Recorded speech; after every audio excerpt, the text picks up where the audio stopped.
लोयाबाद की धरती एक बार फिर गोलियों की आवाज और चीख पुकार से दहल उठी।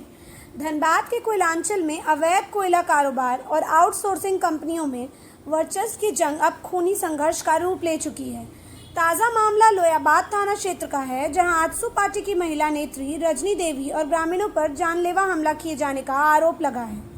बताया जा रहा है कि इस हिंसक झड़प में कई लोग घायल हुए हैं, जबकि किशुन रवानी को कई गोलियां लगने की खबर सामने आ रही है।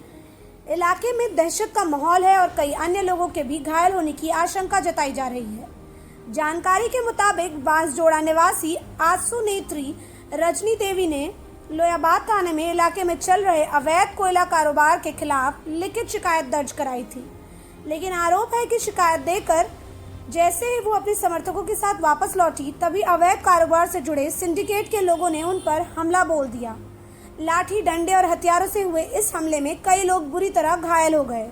मौके पर खड़ी गाड़ियों को भी निशाना बनाया गया और कई वाहनों में जमकर तोड़फोड़ की गई। घटना की सूचना मिलते ही पुलिस मौके पर पहुंची और हालात को नियंत्रित करने में जुट गई। शाम करीब 6:30 बजे पुलिस जब जब्त गाड़ियों को थाना लाकर जांच करने लगी, तब एक वाहन से माउजर बरामद होने की बात सामने आई। इसके बाद रजनी देवी ने पुलिस कार्रवाई पर सवाल उठाते हुए विरोध जताया। उन्होंने कहा कि गाड़ियों की पहले भी जांच हो चुकी थी, फिर 4 घंटे बाद दोबारा जांच क्यों की गई। इस घटना में एक बार फिर धनबाद प्रशासन और कानून व्यवस्था पर गंभीर सवाल खड़े कर दिए हैं। स्थानीय लोग पूछ रहे हैं कि आखिर किसके संरक्षण में कोयलांचल में अवैध कोयला कारोबार फल फूल रहा है। कब तक धनबाद की धरती पर लाठी, गोली और बम का यह खूनी खेल चलता रहेगा। दरअसल स्थानीय लोगों का मानना है कि यह विवाद सिर्फ अवैध कोयले तक सीमित नहीं है। इसके पीछे आउटसोर्सिंग कंपनियों में वर्चस्व कायम करने की लड़ाई भी एक बड़ी वजह हो सकती है। कोयलांचल का इतिहास रहा है कि जब भी किसी नई आउटसोर्सिंग कंपनी की एंट्री होती है तो रोजगार और वर्चस्व की जंग शुरू हो जाती है। गोलीबारी, हिंसा और राजनीतिक दबाव के बीच सबसे ज्यादा नुकसान स्थानीय गरीब ग्रामीणों को उठाना पड़ता है। नियम अनुसार कंपनियां स्थानीय लोगों को रोजगार देने के लिए तैयार रहती है, लेकिन सिंडिकेट, दबंगई और राजनीतिक संघर्ष के कारण असली हकदार ग्रामीण रोजगार से वंचित रह जाते हैं और फायदा उठा लेते हैं रसूखदार और बाहरी लोग। आगे सुनिए वहां के स्थानीय लोगों से हुई खास बातचीत। हम लोगों को, जो गरीब लोग हैं यहाँ के, जिसका जड़ जमीन है, जो रैयत लोग हैं, वो आज प्रताड़ित है। मेरी जमीन यहाँ गई है, मैं कहाँ जाऊँगा? मैं औरंगाबाद जाऊँगा, इलाहाबाद जाऊँगा, या मैं बंगाल जाऊँगा? आवेदन देके आए, उसके बाद क्या हुआ? उसी बाद मार हो गया। यहाँ प्री प्राइजित थे, 40 से 50 के हरवे हथवार के पिस्तल, बम, बारूद सारे रखे हुए थे। कितने लोग घायल हैं? करीब हमारे 5 से 7 लोग घायल हैं। बहुत लोग को ऐसा लगा हुआ है जो गोली में किसी को लगा? हाँ, लगे होंगे, चूंकि वो तो बिना इंजर्ड, हम लोग चूंकि किसी तरह से लोग जान बचाए हैं। हम आप लोगों के माध्यम से आग्रह करते हैं शासन प्रशासन। अभी पुलिस यहाँ कैंप किए हुए है, पुलिस में आपसे बात हुआ कि नहीं? क्या पुलिस का बात करते हैं? जो क्या पुलिस का बात करेंगे? ये तो वो लोग का छोटा सा टुकड़ा का पलने वाला, ये लोग के बारे में मैं क्या बताऊं। तो उस प्यादे का सबसे नीचे स्तर के लोग हैं, टॉप लेवल के लोगों के लिए बैठक किए भाई, ये क्या है? अब आगे क्या कीजिएगा? बस हम लोग तो पूरे रांची में हम लोग धरना देंगे, DIG के पास देंगे, SP के पास देंगे। हम लोग सारे लॉ एंड ऑर्डर, उत्तरी छोटनागपुर के कोयलांचल के जितने भी पदाधिकारी हैं लॉ एंड ऑर्डर से, सारे के आदर में हम लोग। आवेदन के बाद हमारी पार्टी के सारे पदाधिकारी यहाँ आए, हम लोग पानी पी रहे थे। चूंकि असामाजिक तत्व इस ढंग से बढ़े हुए हैं कि 20 से 30 गुंडा गन, बंदूक, हरवे हथवार के साथ हमारे सारे चारे गाड़ियों को तोड़ के और लोगों को इतना मारा है, महिला तक को नहीं माना है। और इस तरह की स्थिति पैदा हो गई, मानो बागमारा में शासन प्रशासन, लॉ एंड ऑर्डर सारी समाप्त हो गई है। यहाँ कोयला चोरों की राज है, ऐसे करप्ट लोगों की राज है। मानो हम झारखंड सरकार से ये आग्रह करते हैं कि इस तरह से अगर यदि पैरेलल सरकार चलाए तो क्या आम आदमी, जो गरीब आदमी, दिहाड़ी आदमी, जो बेरोजगार आदमी कहाँ जाए? हम लोग जनप्रतिनिधि हैं, हम लोग समाज के लिए काम करते हैं। किसके लोग थे? हमलावर राम रहीम और कहीं न कहीं राम रहीम और अफसर अंसारी के लोग थे। क्योंकि वो दोनों लोग यहाँ पे चोरी करते हैं कोयला, और इसके अगेंस्ट ये आवेदन दिया जाता है, जो कि मैंने अभी लोग गन लेके, बंदूक लेके, हाँ, लोयाबाद थाना में, कंसन थाना में हम लोग दिए हुए। घटना क्या कुछ हुई? घटना कुछ नहीं, हम लोग जाना थे, हम लोग बैठे हुए थे, चाय पी रहे थे। घर आते हैं तो लोग सम्मान करते हैं। मैं लोयाबाद गांव के सारे मेरे जो कैडर थे उन लोग के साथ बैठे हुए थे। अचानक ही लोग आए, गाड़ी पे हमला किए, एक लोगों पे, महिला को, इवन किसी व्यक्ति को नहीं माने, और मार के लोग चले गए। शासन गोली प्रशासन चलने की भी- गोली चला है। हम लोग की तरफ गन बंदूक पूरी तैयारी के साथ कितनी आए। गाड़ी क्षतिग्रस्त हुई? करीब करीब 5 से 6 गाड़ी क्षतिग्रस्त हुए। आप भी चोटिल हुए हैं? जी, मेरी भी चोट लगी है, सूजन है। करीब कम से कम 50 डंडा हमारे ऊपर मारा गया है। ये तो किसी तरह जान बच गई, ये मेरे लिए धन्यवाद गोली है। लगने से किसी को आहत? ऐसी अभी पता नहीं चला है। सारे लोग हॉस्पिटल गए हुए हैं क्योंकि प्राथमिक उपचार करना अनिवार्य था। करीब कितने लोग घायल हैं? करीब करीब 5 से 10 लोग घायल हैं, जैसे अनुमानित है। बाकी तो हाथ पैर में जो चोट लगे हो वो तो अनगिनत है। गांव वाले अपना घर में हमको रोके, अगर गांव वाले नहीं रहते तो आज हमको लगता है ये लोग जान से मार देते। इस तरह का ये लोग अपना पूरा स्ट्रेटजी करके आए थे। हम शासन प्रशासन, हम एसपी, डीएसपी, डीआईजी और पूरे लॉ एंड ऑर्डर को आग्रह और निवेदन करते हैं कि ऐसे असामाजिक तत्वों को जो चोरी करते हैं, अगर समाज में ऐसे लोगों की प्रवृत्ति बढ़ेगी तो अच्छे लोग कहाँ रहेंगे, गांव के लोग कहाँ रहेंगे। हम रैयत विस्थापित जिनका यहाँ जर जमीन गया हुआ वो कहाँ जाएंगे। ये चोर आए हैं, चोरी करेंगे, चले जाएंगे, लेकिन मेरा घर है, द्वार है, हम जाएंगे कहाँ। क्या परिचय हुआ? मेरा नाम प्रदीप महतो, मैं आजसू पार्टी का केंद्रीय सदस्य हूँ। मेरा थाना आए थे, हम यहीं के हैं, रजनी कुमारी नाम है मेरा।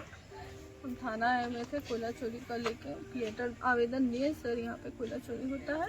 लेकिन बात है कि गांव के लोगों को रात के बाद बहुत डराया धमकाया जाता है कि घर पे रहो, बाहर मत निकलो। तो यहाँ के बहुत से लोगों ने फ़ोन किया कि बहू ऐसा बात है, ये लोग धमकाता है, डराता है। तो हमने ठीक है, एक आवेदन हम जाके थाना में दे देते हैं।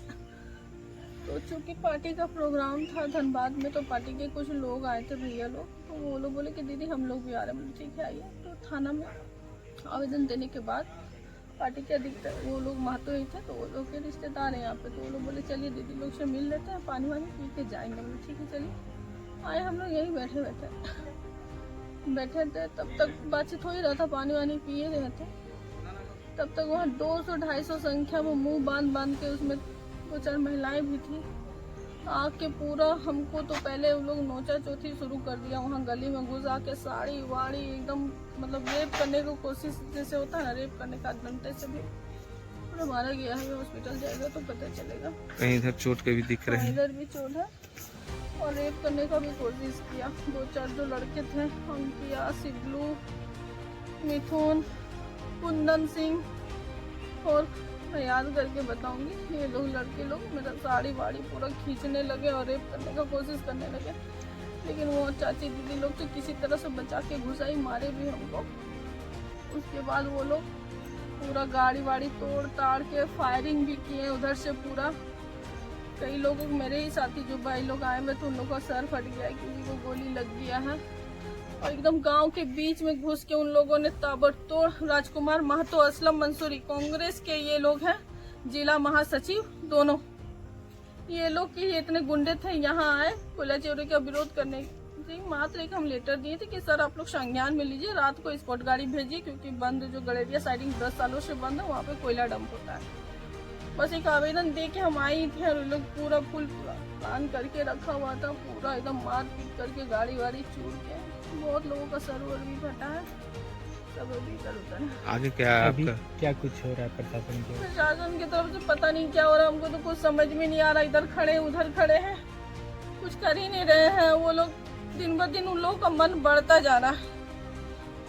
उन लोग का दिन ब दिन प्रशासन का जरा सा भी भय नहीं है वो लोग के अंदर में। आपके आवेदन देने के तुरंत बाद ऐसा रिएक्शन, तो प्रशासनिक लापरवाही तो कुछ पता नहीं सर क्या वो लोग कर रहे हैं, हमको नहीं समझ में आ रहा। लेकिन हम चाहते हैं कि उन लोगों का गिरफ्तारी हो। सीसीटीवी कैमरा में बैठ के वो लोग दोनों क्राइम करवाते हैं, असलम मंसूरी, राजकुमार महतो, और अन्य कई मतलब षड्यंत्र एक रचा जा रहा है कि इसको किसी तरह से फंसाया जाए ताकि ये आवाज ना उठा सके। तो हम लोग तो ऐसे ही मर रहे हैं। हम तो प्रशासन से कहना चाहते हैं कि हम लोग तो ऐसे ही मर रहे हैं, आप लोग ऐसे ही जान मार दीजिए हम लोग को, बस बात खत्म और कोयला चोरी करते रहिए।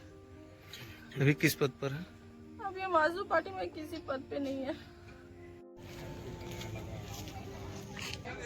अगर यहाँ हाँ मरलो है। हाँ कौन?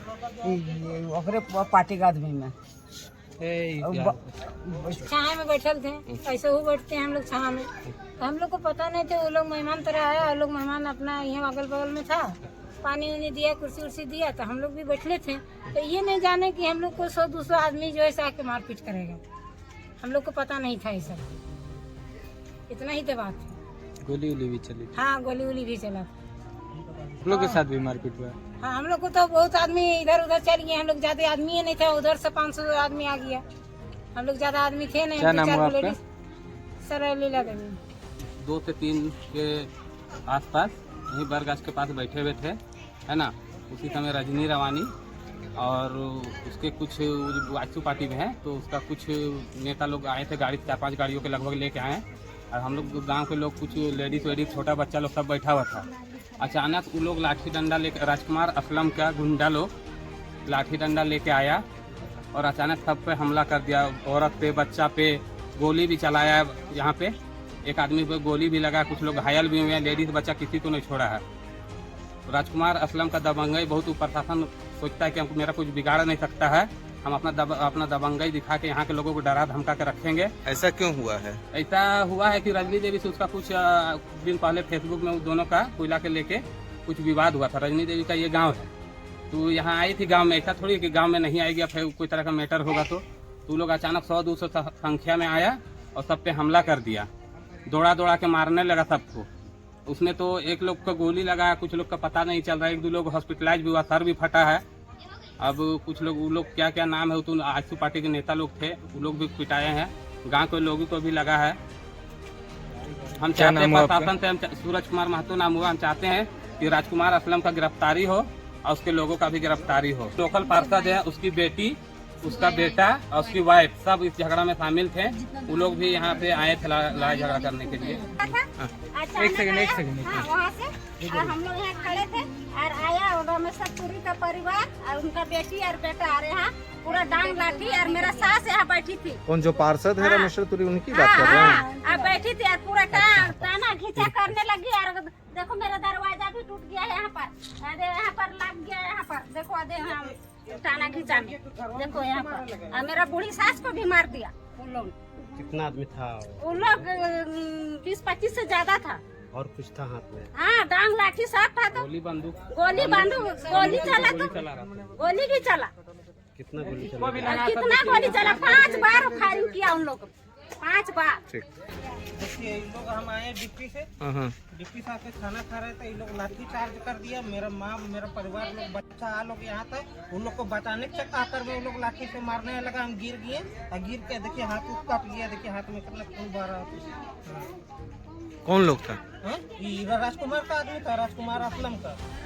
कितना लोग हमलावर आप? 200 से 300 आदमी आया था, सब गमछा बांध के आया था मुँह में,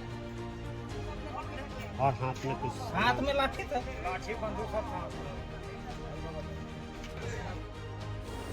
लोयाबाद की यह घटना सिर्फ एक मारपीट नहीं, बल्कि धनबाद के उस गहरे जख्म की तस्वीर है जहां कानून से ज्यादा खौफ कोयला माफियाओं का दिखाई देता है। अब सबसे बड़ा सवाल यही है, क्या जिला प्रशासन इस मामले में कोई कड़ी कार्रवाई करेगा, या फिर यह मामला भी बाकी घटनाओं की तरह फाइलों में दब कर रह जाएगा?